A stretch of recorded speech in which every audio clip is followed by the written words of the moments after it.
Oi, meu povo. Boa noite, tudo bem? Estou de volta. Tô dando uns tempos por questão de falta de tempo, na verdade. Muita coisa acontecendo. E muita coisa acontecendo, acho que pra todo mundo, né?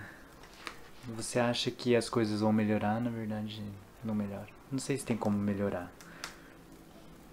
Enfim.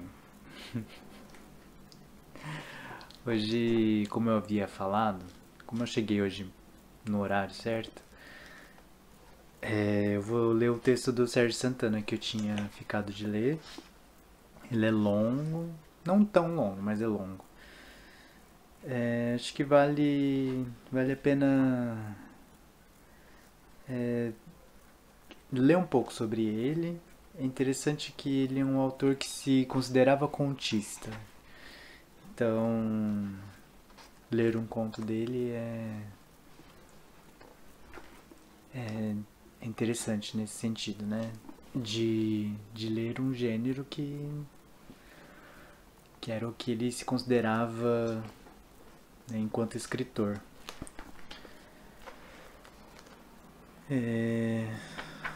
Acho que é isso. O texto que eu vou ler chama Um Discurso sobre o Método e tá no livro dos 100 Melhores Contos, para variar. Vamos então direto ao texto.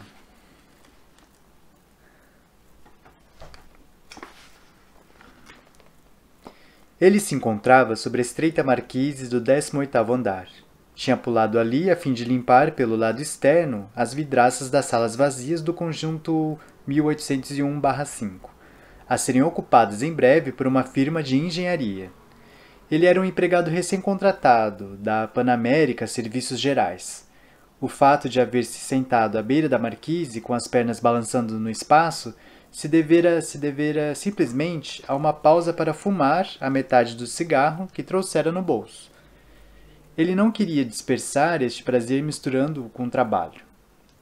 Quando viu o ajuntamento de pessoas lá embaixo, apontando mais ou menos em sua direção, não lhe passou pela cabeça que pudesse ser ele o centro das atenções. Não estava habituado a ser este centro e olhou para baixo e para cima e até para trás, a janela às suas costas. Talvez pudesse haver um princípio de incêndio ou algum andaime em perigo ou alguém prestes a pular. Não havia nada identificável à vista dele. Através de operações bastante lógicas, chegou à conclusão de que o único suicida em potencial era ele próprio. Não que já houvesse se cristalizado em sua mente algum dia tal desejo, embora como todo mundo, de vez em quando, e digamos que a pouca importância que dava a si próprio não permitia que aflorasse seriamente em seu campo de decisões a possibilidade de um gesto tão grandiloquente. E que o instinto cego de sobrevivência levava uma vantagem de uns 40% sobre o seu instinto de morte. Tanto é que ele viera levando a vida até aquele preciso momento sob as mais adversas condições. No seu bolso, por exemplo, depois que se fora o cigarro, só restavam a carteira profissional e algumas poucas moedas, insuficientes para tomar o ônibus lá na Central do Brasil, numa hora em que os trens já teriam parado. Até a Central ainda dava para ir a pé, quando ele costumava andar de cabeça baixa. Não por um sentimento de humilhação em particular, mas como uma forma de achar moedas, o que não era tão raro assim, uma vez que com a depreciação crescente do valor dessas moedas, muitas pessoas não se davam mais ao trabalho de curvar-se para pegá-las, quando os deixavam cair. Antes de pegar o serviço, hoje, no turno das 4 horas da tarde, que se estenderia até meia-noite, ele hesitara bastante em gastar o dinheiro da passagem. Mas o vazio no estômago falara mais alto e ele usara parte dessa grana com um cafezinho, enchendo 3/4 da xícara com açúcar, o que lhe proporcionava umas tantas calorias, embora ele não pensasse assim, em termos de calorias, mas da diminuição da vontade de comer. E como requinte que um cigarro, mesmo pela metade, era bem mais saboroso depois de um café. Ele meditara também sobre as condições meteorológicas, olhando para o céu e concluindo que o tempo continuaria firme, o que significava que ele poderia passar a noite num dos bancos ou gramados do centro da cidade.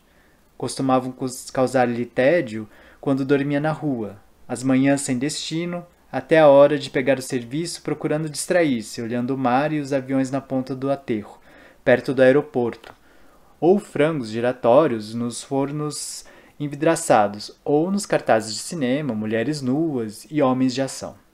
Mas este era um problema para amanhã, e depois de amanhã, no máximo, porque no terceiro dia sairia o pagamento.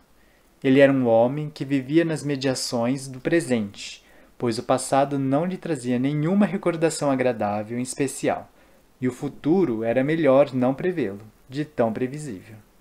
A data de pagamento, porém, era um marco cronológico ao qual ele se apegava. O sujeito que o recrutara por um salário mínimo lhe dissera que ele ainda tinha sorte, pois o desemprego graçava no país. Era um sujeito que gostava de usar verbos desse tipo de dicionário que lhe pareciam conceder dignidade e pompa às suas palavras, embora ele não chegasse a materializar em sua mente tais substantivos abstratos. Autoridade e importância, sim, eram prerrogativas das quais ele se revestia em seu cargo. Ele ali sentado com a gravata e a palavra, enquanto que os homens que desfilavam à sua frente permaneciam de pé e mudos, a não ser por certas respostas quase monossilábicas, como um sim senhor ou não senhor, quando se tratava de vícios como a cachaça. Se a audiência fosse um pouco mais qualificada, ele discorreria também um pouco mais sobre os problemas do país que provinham do atraso do povo, a desonestidade e a incompetência dos políticos, agravadas pelo gigantismo do Estado. Na intimidade do lar, ele apontava ainda causas como as condições climáticas, uma colonização de degradados e a mistura de raças. Ele era um homem da iniciativa privada, numa posição de comando intermediário, embora achasse que ganhava pouco, o que era amenizado pela perspectiva de subir alguns degraus, desde que fosse perseverante e duro até o ponto da inflexibilidade. E o nome Pan-Americana se revestia para ele de uma aura multinacional, apesar de não ser mais do que isso, uma aura esperta, que, a bem da verdade, contaminava mesmo o homem lá na marquise, em seu uniforme com aquelas letras gravadas, significando para ele alguma coisa que não entendia bem e por isso respeitava, algo ligado a competições esportivas que o Brasil disputava. Alguma coisa imponente, sem dúvida, tanto é que eles eram proibidos, em tese, de vestir os uniformes fora do horário de trabalho, justamente para evitar que os empregados manchassem aquele nome envergando-o em botequins ou bancos de praça e gramados. Mas a perspectiva de passar a noite num desses dois últimos locais trazia em seu bojo a vantagem de que, não indo para casa, ele não presenciaria o que lá estivesse se passando, com a mulher e os 3 filhos diante de uma despensa, que era como eles chamavam alguns caixotes empilhados, totalmente vazia. Não que ele estivera pensando nisso em seu trajeto rumo à marquise, muito pelo contrário. Ele costumava desligar-se dos problemas da casa tão logo punha os pés na rua. Sabia que as mulheres eram capazes de verdadeiros milagres, como uma contabilidade não escrita de ovos e farinha, tomados, emprestados umas das outras na vizinhança, mas se um homem se encontrasse por perto, todas as queixas recairiam sobre ele. Pelo menos era o que ele pensava quando estava pensando nisso. Tais aflições subsistiam, porém, apenas como uma espécie de latência dentro dele, uma ausência boa, ali na marquise, e não teriam aflorado juntamente com o próprio meio de livrar-se delas, caso ele não identificasse os gritos em coro das pessoas lá embaixo como pedidos para que ele pulasse. Não que ele se dispusesse a ceder àqueles apelos, bem entendido. Apenas descobria, um tanto perplexo e até fascinado, que essa era uma alternativa plausível para um ser humano como ele, em dificuldades, mas de posse de todos os seus movimentos. Isso lhe concedia uma liberdade insuspeitada e uma leveza, uma vez que um fio muito tênue podia separá-lo da meta comum à espécie, que é não sofrer. Pode-se indagar a respeito do medo, se ele não tinha medo de estar ali suspenso, mas é preciso não esquecer que ele estava habituado a ocupar posições delicadas no espaço. Outro, em seu lugar, talvez se magoasse com um pouco caso que a assistência dava à sua vida, mas, como já vimos, ele também se dava pouca importância, como um coadjuvante muito secundário e quase imperceptível de um espetáculo polifônico. Por isso também jamais se cristalizara a hipótese de forçar o destino como uma arma na mão, assaltando pessoas físicas e jurídicas, embora passasse por sua cabeça, como na de todo mundo de vez em quando. E nesse espetáculo havia os que se colocavam como espectadores nos mais baixos degraus da fama, e ele mesmo, se fosse numa dessas manhãs em que flanava sem destino, teria se postado na plateia para matar o tempo, mas sem voz ativa, porque era um homem sóbrio em seus atos, modesto. Então não sentiu mágoa e até sabia, sem trazê-lo à consciência, que em ajuntamentos semelhantes existiam aqueles. Como certas mulheres, às vezes já com uma vela na bolsa, que passavam aflitamente a mão no rosto e diziam falas melodramáticas como "pelo amor de Deus, não", ou algo do gênero, e também aqueles outros que chamavam a polícia, os bombeiros, sendo que um carro da primeira corporação já chegava neste momento.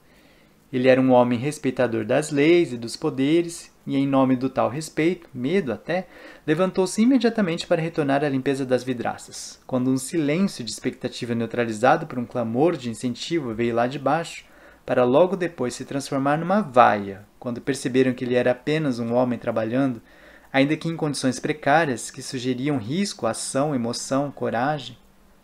E essa vaia, sim, foi recebida por ele com mágoa, porque os gritos anteriores tinham sido algo assim como o entusiasmo da arquibancada diante de um atleta e de repente era como se ele houvesse executado a jogada errada.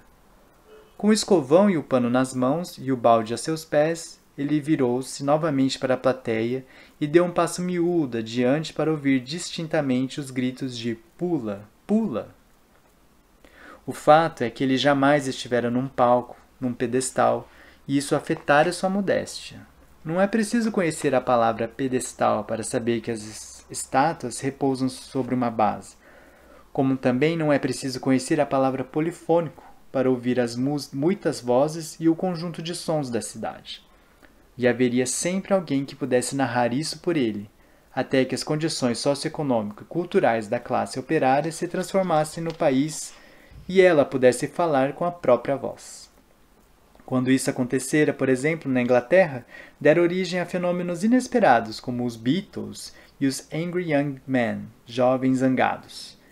Lá na União Soviética ou em Cuba, o brilho de algumas vozes fora abafado em nome de prioridades econômicas indiscutíveis.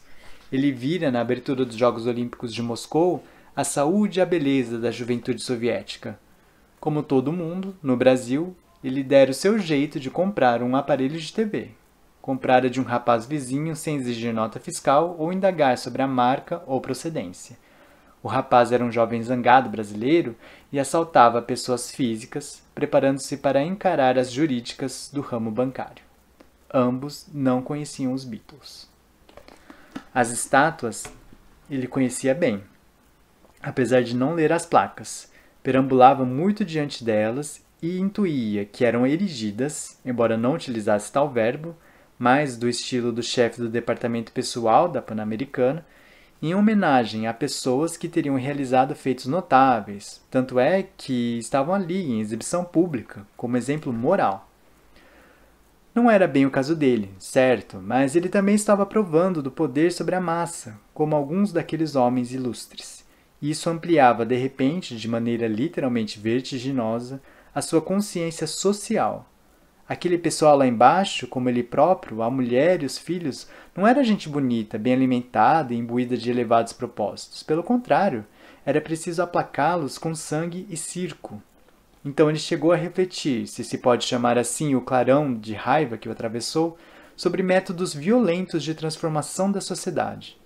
Alguém mais cultivado poderia contrapor métodos constitucionais de mudança, mas isso poderia levar décadas ou um século, ou talvez acontecesse nunca. E o caso dele era premente. A situação financeira de carência absoluta, agravada pelo fato de ter se destacado tanto nos últimos instantes na Pan-Americana, de forma incompatível com a política de pessoa da companhia. E havia o fato principal de que ele tinha uma só vida para viver, apesar de paradoxalmente andar ventilando nesses últimos momentos como um exercício a hipótese de livrar-se dela. Diante disso, a sociedade como um todo era uma abstração. Ele estava se tornando agora, sempre vertiginosamente, um individualista. Se tivesse uma arma na mão, talvez houvesse disparado a esmo. Ele não tinha tal arma e só poderia disparar contra si mesmo, em forma de uma tristeza pontiaguda. Em compensação, isso ampliava sua consciência poética, talvez dando razão àqueles que veem na arte uma redenção do sofrimento. Aproximava-se a hora do crepúsculo, uma hora bonita, ele também achava. Para realçar tal beleza na melancolia, havia a possibilidade desta tornar-se também a hora de seu crepúsculo, que ele podia fazer belo e significativo. Se pulasse, transformar-se-ia numa personagem de jornal, um mártir da crise econômica, merecendo mais do que um simples registro, porque teria conseguido transformar a Avenida Rio Branco lá embaixo, assim batizada por causa de um barão, que ele desconhecia, num pandemônio, com o soar das sirenes e um carro do corpo de bombeiros que ocuparam um bom trecho do asfalto. O Estado usufruindo da oportunidade de retribuir o dinheiro arrecadado dos contribuintes. Um cordão de isolamento já fora estendido para ele, para que ele não caísse em cima das pessoas, e sem sabê-lo, ele se avizinhava de um ideal romântico, que é o de morrer jovem no auge da fama. Só não era belo. Era um rapaz de 25 anos, embora não parecesse.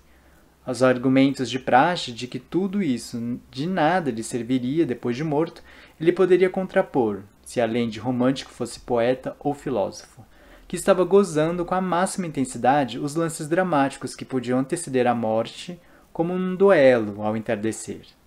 A cidade era inquestionavelmente bela, com seus picos e montanhas, o oceano, algumas aves marinhas, outras não, um avião que pousava naquele instante com seus passageiros que observavam a paisagem de um ângulo diverso do seu. É claro que não existe a beleza sem que a observe. Mas, por outro lado, não haveria tal intensidade na contemplação no caso dele não fosse certa iminência, uma iminência que tornava mais perceptível do que nunca aos seus ouvidos a polifonia sinfônica das ruas, como se ele fosse um apreciador sofisticado de música aleatória, o que, quando nada, demonstrava que não é preciso estar a par de certas definições e correntes estéticas para usufruir dos efeitos e dos materiais que a compõem, que acabavam por se reunir numa espécie de zumbido cósmico que parecia nascer de dentro dele. Havia também qualquer coisa de existencialista nele, com esse negócio de viver intensamente o momento limite e dar-lhe um sentido, como alguma personagem de Jean-Paul Sartre, além de ter sido acometido há pouco de uma boa dose de náusea existencial em relação a si próprio e à massa humana. Por outro lado, mesmo em condições socioeconômicas mais favoráveis, haveria o absurdo da existência. Ele era um absurdo, uma consciência largada do mundo que podia morrer a qualquer instante e não era feliz. É claro que, do ponto de vista de uma abordagem psicanalítica, sua ânsia recém-aflorada de pular era passível de ser analisada sob outros ângulos, alguns menos, outros mais românticos ainda. O fato de sua força voltar-se contra ele próprio no momento em que não podia dirigi-la para fora era somente a parte mais óbvia da questão que, com um mínimo de paciência, poderia ser explicada a ele por algum psiquiatra do INPS, que a seguir o consideraria apto a retornar ao trabalho. Ele não era burro, apenas não crescera num ambiente propício a aprimorar sua educação. Quanto ao narcisismo, refletido no ato de pavonear-se no espelho da massa, ele poderia canalizá-lo para atividades socialmente mais ajustadas, como progredir no seu ramo de vidraças e assoalhos, até deixá-los tão impecavelmente limpos que lhe devolvessem uma imagem sem distorções e fantasias perniciosas. Ou, no caso de suas ambições ultrapassarem o âmbito do emprego para atingir o mundo dos espetáculos, como ocorria agora, sempre restaria a possibilidade de buscar uma chance num programa de calouros da TV ou no futebol.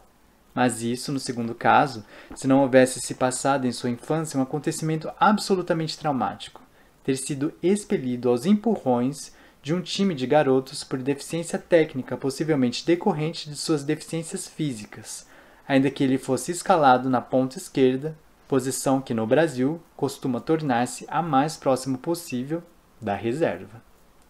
Tanto é que se comentassem com ele que o Brasil, em toda a sua história esportiva, jamais tivera em suas seleções um só ponto esquerdo que fosse o astro do time, ele captaria, numa fração de segundo, a origem e o espírito da coisa, remetendo a seu próprio caso, e isso sem dúvida seria plenamente um insight, que o faria rir numa descarga nervosa, talvez convencendo-o a aceitar melhor os seus próprios limites, pois ele nem mesmo era canhoto, e tornava-se extremamente difícil cruzar a bola com o pé trocado.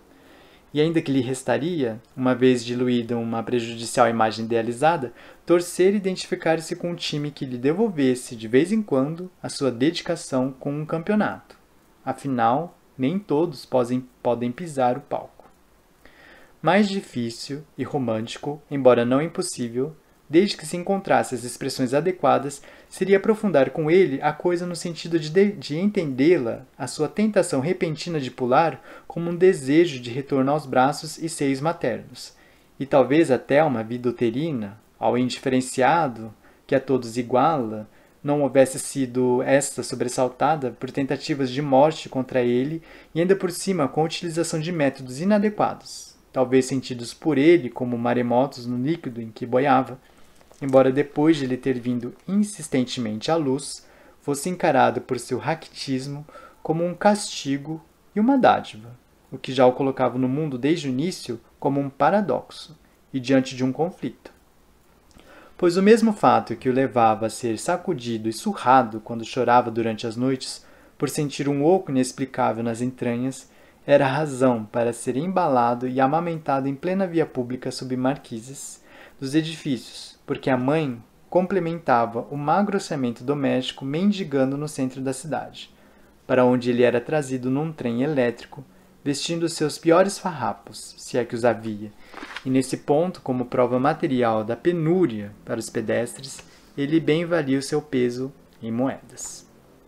E se depois de um primeiro tratamento de choque no referido INPS ele fosse encaminhado a um profissional gabaritado no ramo da mente, este talvez pudesse anotar em seu bloquinho, não como uma certeza, pois aprendera a desconfiar delas, mas como uma bela hipótese a ser investigada. O fato de ele ter escolhido ou ter sido escolhido por ela, pouco importa, pois não existem coincidências, mas causalidades necessárias, uma profissão que o levaria sempre para bem próximo das marquises e que agora estivesse na iminência de jogar-se de uma delas para cair dentro do berço que era a calçada.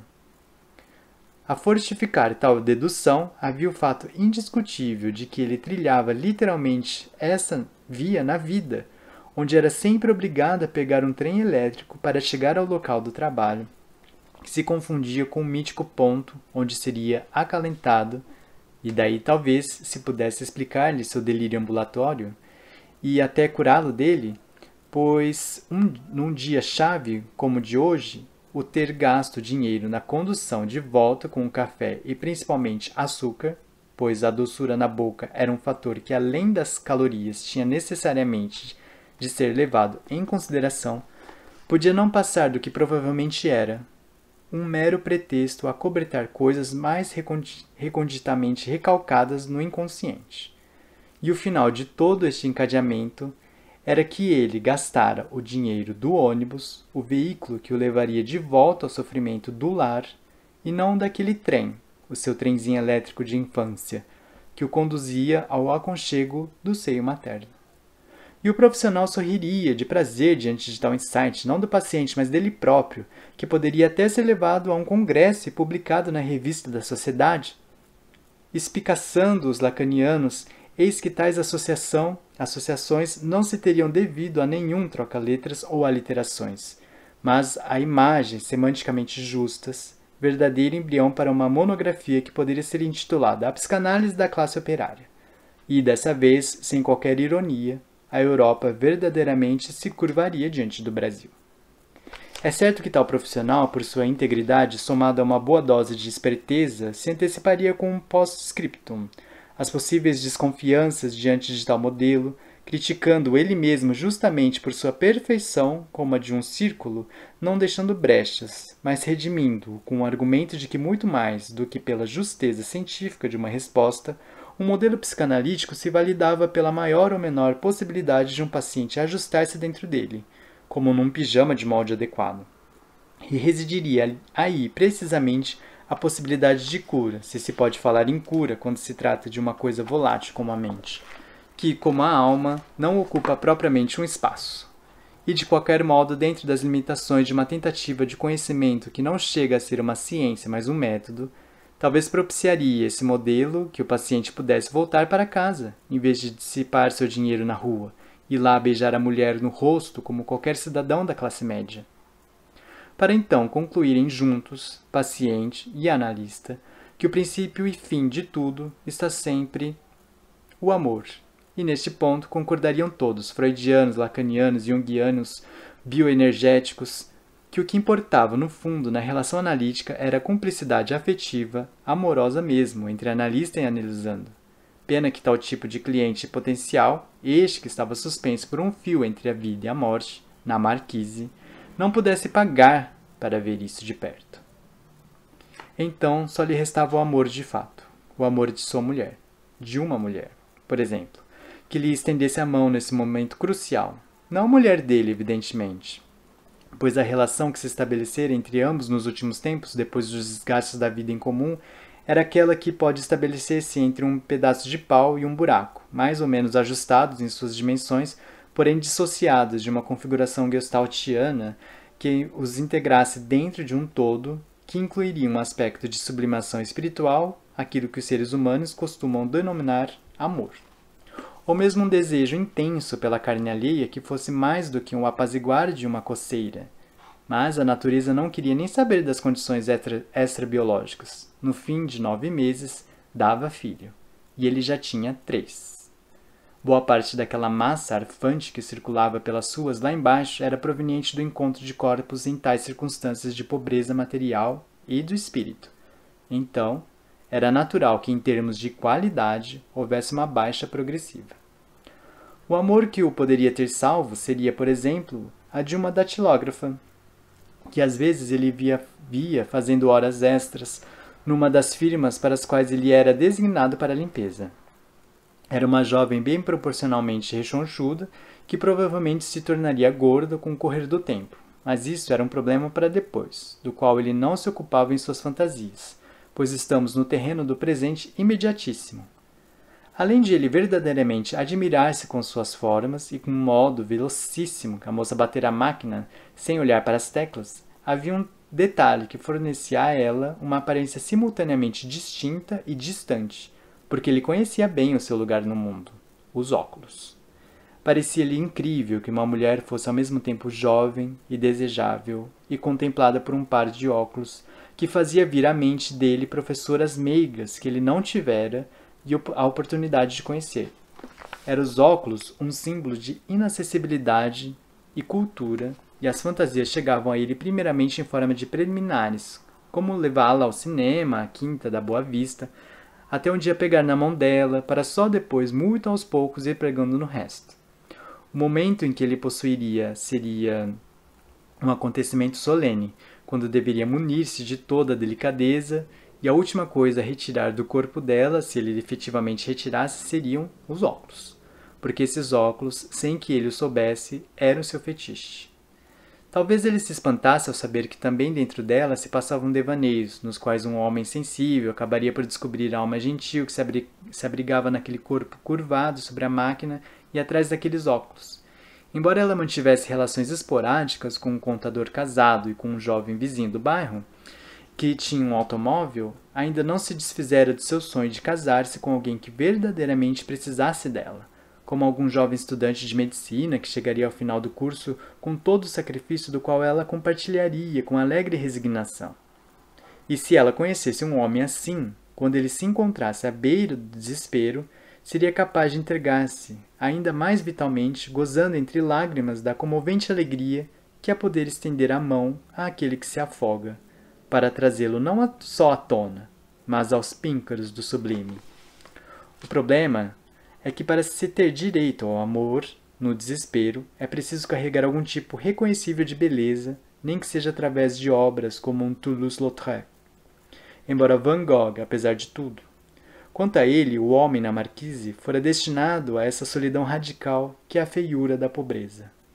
Mas ele seria até capaz de reconhecer modestamente, se tivesse tido a tal educação mais aprimorada, que Toulouse-Lautrec sofrera mais do que ele, porque provara daquele mundo onde as mulheres eram belas e os homens, artistas tão sequiosos dessa beleza que às vezes um deles, por carência dela, se mandava daquele mundo para outro melhor. Então, só lhe restava de fato o amor de Deus, ou a Deus, que através das suas personae cristãs, o Filho, podia ser visto concretamente de braços abertos, dominando a cidade. Podia ser visto privilegiadamente dali, de onde ele estava, o homem da marquise. Iluminava-se o Cristo durante as noites e apagava-se ao amanhecer. Encobria-se de nuvens negras em dias de tormenta e era visto a brilhar novamente quando voltava a bonança.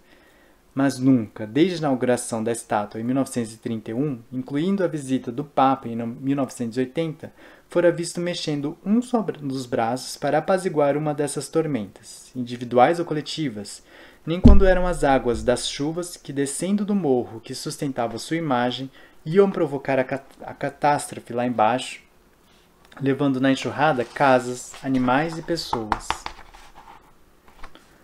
induzindo essas pessoas a pensar em algum castigo que certamente teriam merecido. Não era então previsível que movesse o Cristo um dos dedos que fosse pelo homem na marquise, ainda mais que se encontrava, este em posição tão periclitante, era de posse de um livre-arbítrio muito mais acentuado do que normalmente dispunham as pessoas na sua posição, tomando-se esta no sentido mais amplo possível. Pois não só ele dominava as alturas como fora parar ali por dever de ofício e não pelo desespero, a não ser o inerente ao próprio ofício, e podia descer no momento em que quisesse, inclusive pelo lado de dentro do prédio. E se não o fazia, era pelo pecado do orgulho. Embora por várias vezes houvesse abandonado o Cristo por ídolos de periferia, como orixás e exus, só ouvira falar este homem durante as catequeses de infância em sua paróquia, depois das quais era servido um lanche, que os pobres mereceriam um lugar de destaque no reino dos céus, e que, por outro lado, os suicidas não teriam perdão. Para encontrar-se então com Deus, no seu caso particular, era preciso, sobretudo, ter paciência. E o que o homem fez foi abrir os braços para Cristo, movido um pouco por uma súplica vaga, porque ele não sabia como sair honrosamente daquela armadilha, e um pouco por exibicionismo ou espírito de imitação, que não raro são a gênese da loucura, quando o ser humano percebe que se não podem certas realidades ser transformadas, pode-se simplesmente mudar a si mesmo, trocando-se um papel modesto por outro melhor, como o de Napoleão ou outro general em casos extremos, ou de um simples guarda de trânsito nos menos graves. Imitação que, naquele caso específico, fez sucesso, pois a massa vibrou lá embaixo, talvez pela popularidade do modelo, talvez por acreditar que a personagem que o encarnava finalmente iria voar. Foi nesse momento que se fez ouvir a voz. A voz trovejou não das alturas, mas da sala da firma de engenharia. "O senhor, desça daí já, porque está preso", disse um policial empunhando seu revólver. Logo percebeu que incorrera numa impropriedade semântica que podia trazer graves consequências se o homem descesse, e por isso estendeu um dos braços dali do peitoril da janela para agarrá-lo. Pela primeira vez na vida, este outro homem era tratado de senhor, tratamento, porém, que adivinhava seria imediatamente abandonado uma vez nos braços truculentos da lei. Então recuou na marquise até um limite tão preciso e precário que fatalmente o colocava sob a jurisdição do corpo de bombeiros. O representante mais categorizado dessa corporação que ali estava fora submetido a um treinamento durante o qual se levara em conta, entre outras disciplinas, as humanidades. Fez um sinal para que o membro da outra corporação se recolhesse a um canto discreto e assumiu o comando das operações com um discurso para o qual se preparava desde o dia em que, assistindo a um filme pela TV, descobrira que sua verdadeira vocação era ser bombeiro. Um discurso onde o formalismo era substituído, juntamente com as armas, pelo tratamento mais brasileiro homem cordial do você. "Rapaz", ele disse, "para tudo na vida há remédio, e você ainda vai rir dos problemas que te levaram até aí em cima, seja lá o que for. Por que não chega mais perto para a gente conversar? Ou se quiser, fala daí mesmo, que nós estamos aqui é para te ajudar." Apesar das misturas de concordância e de uma certa armação na fala, sua voz alcançara justamente aquele tom de cumplicidade afetiva, amorosa mesmo, precioso para se estabelecer uma relação. E é preciso não esquecer que o homem não se instalara ali com a intenção de pular, apenas fora tentado inadvertidamente pela vertigem e poder das alturas. Virou-se então para o bombeiro, que já saltara para a marquise sob aplausos do público volúvel, e sorriu encabuladamente, como que pedindo desculpas. Poderia ter explicado simplesmente que estava limpando vidraças, e que tudo não passava de um mal-entendido. Era só ver o balde, etc., e checar na Panamérica Serviços Gerais. Mas a verdade é que haviam ocorrido em sua mente alguns fenômenos bastante complexos, que modificaram sua visão de mundo e que ele gostaria de expor, inclusive a si mesmo, para os quais não encontrava palavras. É como se fosse um outro, compreende? Ele disse ao bombeiro que o abraçava sem encontrar resistência para conduzi-lo à sala. Alguém possível dentro de mim, que estivesse soprando pensamentos na minha cabeça. Nesse momento ele deu um largo sorriso, porque essas eram justamente as tais palavras. Porém, o treinamento do bombeiro não chegara a considerar certos aspectos mais recônditos, sutis e contraditórios da mente, e como um profissional objetivo dentro das limitações de seus deveres, não teve dúvida em seu veredito. É louco. Avisou lá para dentro, ao mesmo tempo que empurrava o homem para o interior da sala, onde foi imobilizado. Ele fora traído, mas por outro lado, o seu salvador, se podia chamá-lo assim, aplicara-lhe um rótulo novo, que lhe oferecia também uma nova identidade, talvez explicando suas novas sensações, que agora ele preferia guardar para si mesmo.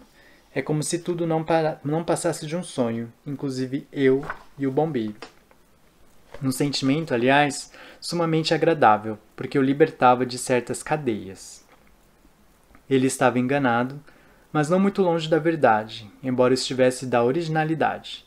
Ele não era um sonho, mas uma alegoria social. Social, política, psicológica e o que mais quiser. Aos que condenam tal procedimento metafórico, é preciso relembrar que a classe trabalhadora, principalmente o seu segmento, a que chamam de lumpen, ainda está longe do dia em que poderá falar, literalmente, com a própria voz.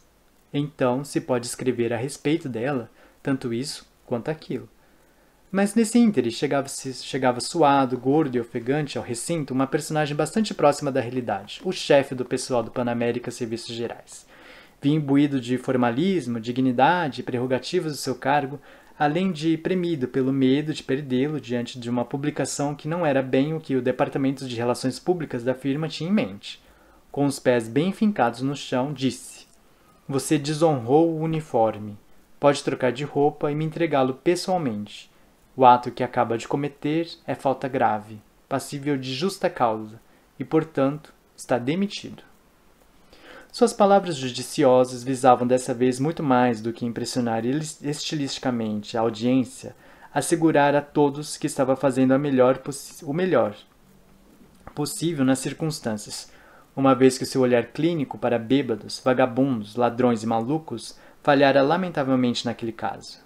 Inadvertidamente, estava cometendo mais um erro.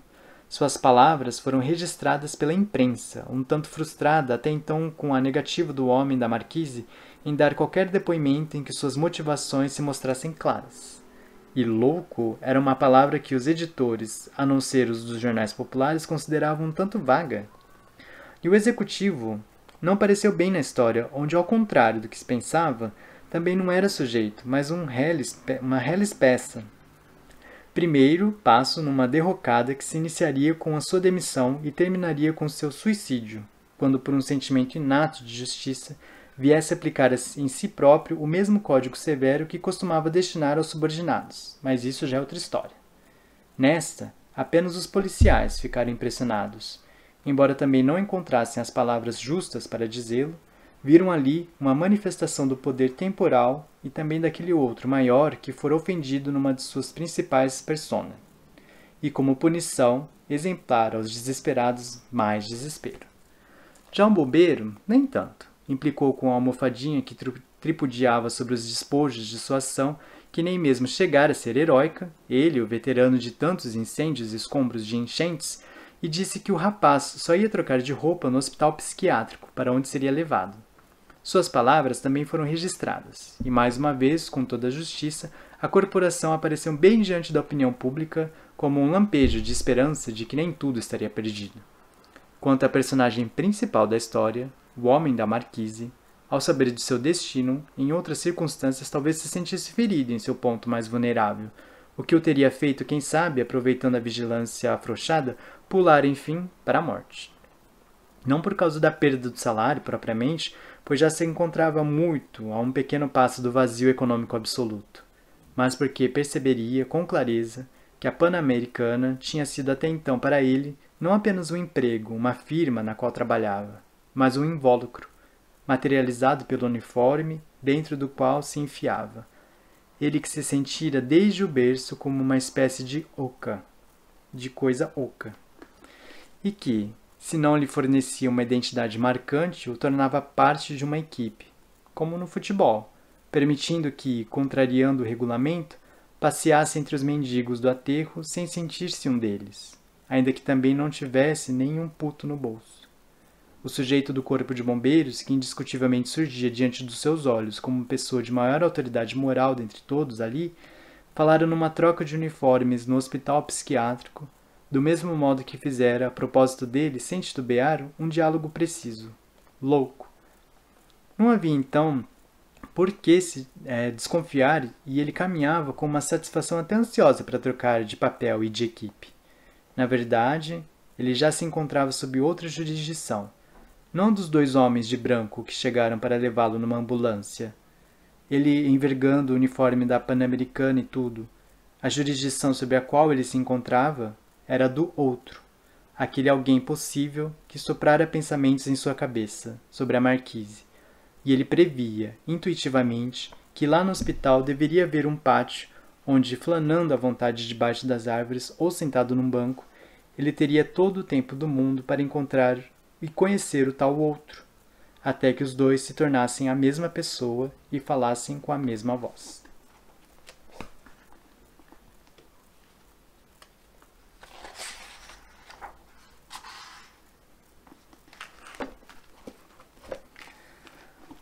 Esse texto é muito bom, né, gente? Cheio de referência. Nossa, e hoje eu não tava lendo bem, né, gente? Desculpa. Esse é o que tem pra hoje. Bom, obrigado, gente. Tchau.